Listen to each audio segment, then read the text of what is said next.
আরে দেবো দেবো আসতে দাঁড়া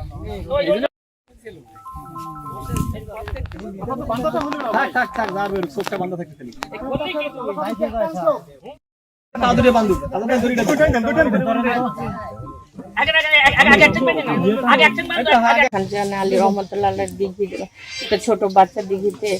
কুমির তাকে আক্রমণ করে এবং বাচ্চাটা মারা যায়। তারই পরিপ্রেক্ষিতে সার্বিক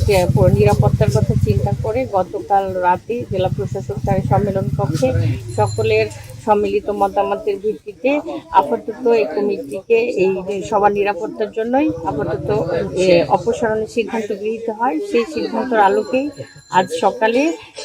সুন্দরবন পূর্ব বন বিভাগ এবং ফায়ার সার্ভিসের সহায়তায় আমরা সেইটিকে এখান থেকে অপসারণ করে খুলনার বয়রায় রেস্কিউ সেন্টার আছে সেখানে আপাতত আমরা নিয়ে গিয়ে তাকে সংরক্ষণ করা হচ্ছে এবং পরবর্তীতে এই বিষয়ে